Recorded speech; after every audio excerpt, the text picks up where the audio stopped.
अस्सलाम वालेकुम dear students.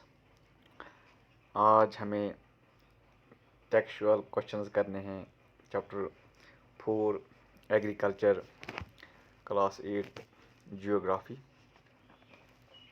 तो ये चैप्टर 4 एग्रीकल्चर ये हमने डिस्कस किया है प्रीवियस वीडियोस में। तो आज हम इसके टेक्सचुअल क्वेश्चंस करने जा रहे हैं। पहला क्वेश्चन है व्हाट इज़ एग्रीकल्चर। तो आंसर है इसका, agriculture is a primary activity. It includes growing crops, fruits, vegetables, flowers, and rearing of livestock. Two-thirds of India's population is dependent on agriculture. It is also called farming. मैंने आपको बोला है पिछले lectures में कि जो एग्रीकल्चर है ये प्राइमरी एक्टिविटी है।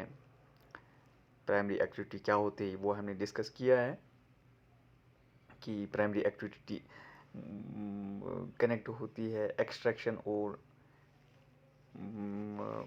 एक्सट्रैक्शन ऑफ नेचुरल रिसोर्स के साथ, extraction and production of natural resources. तो एग्रीकल्चर भी एक प्राइमरी एक्टिविटी है।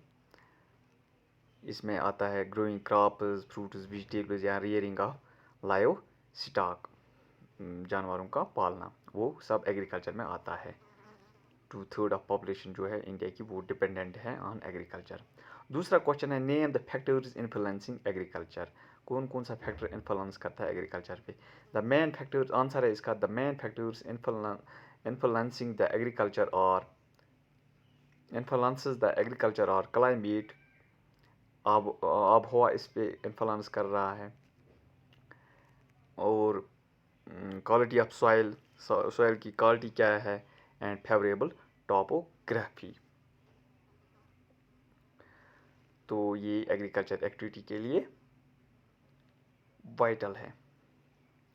तीसरा है what is shifting cultivation, what are it disadvantages. Shifting cultivation क्या होती है और इसके डिसएडवांटेजेस क्या हैं। शिफ्टिंग कल्टीवेशन, आंसर है इसका, in shifting cultivation a plot of land is cleared by felling the trees and burning them.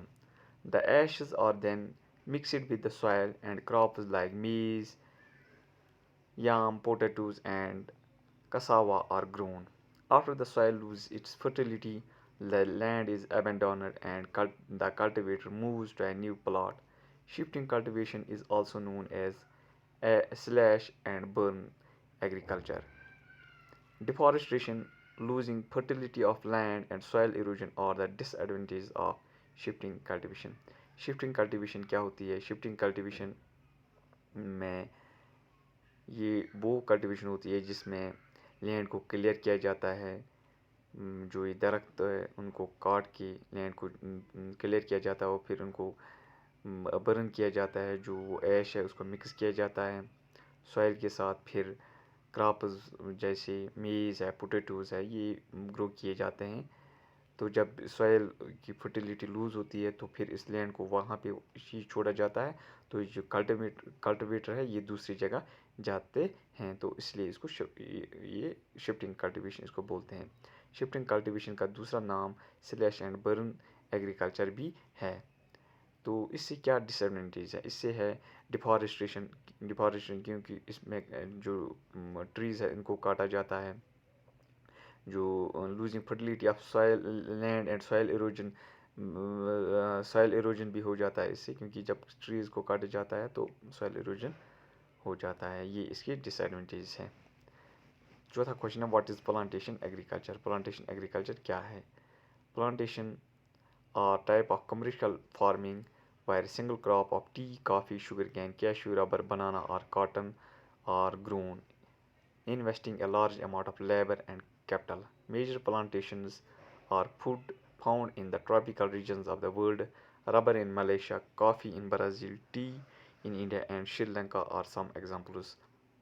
जो प्लांटेशन है ये एक कमर्शियल फार्मिंग होती है, इसमें एक ही क्रॉप बोया जाता है, जैसे रबर जो है मलेशिया में, कॉफ़ी ब्राज़ील में।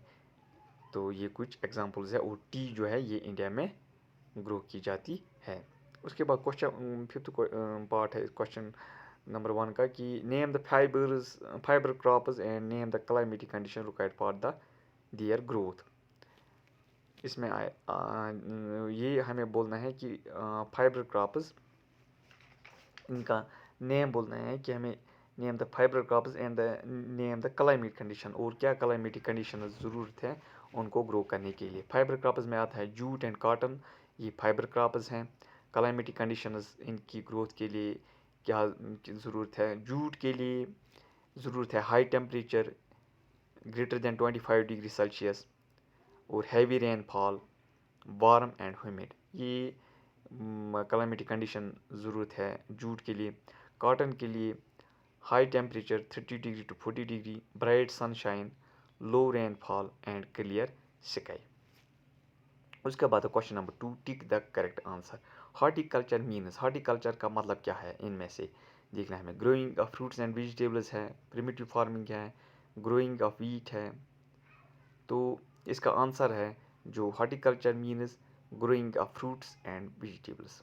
दूसरा है गोल्डन फाइबर रेफर्स टू, जो गोल्डन फाइबर है ये किसको बोलते हैं, जूट को गोल्डन फाइबर बोलते हैं, इसको आएगा jute C part.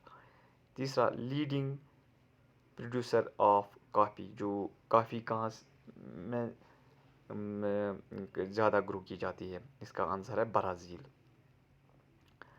Question number 3 है give reason. In India agriculture is a primary activity, हमें बोलना है कि इंडिया में एग्रीकल्चर क्यों प्राइमरी एक्टिविटी है। इसका आंसर है 2/3 of India's population is still dependent on agriculture, that is why in India agriculture is a primary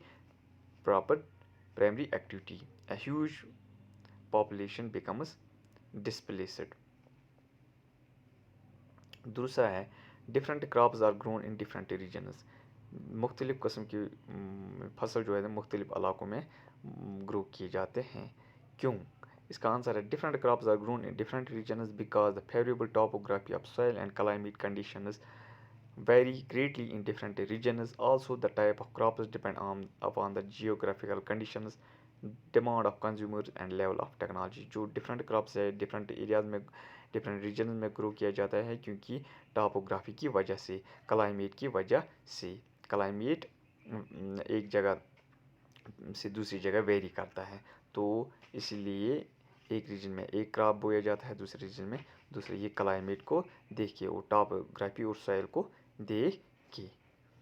बाकी हम नेक्स्ट वीडियो में देखेंगे। Thank you.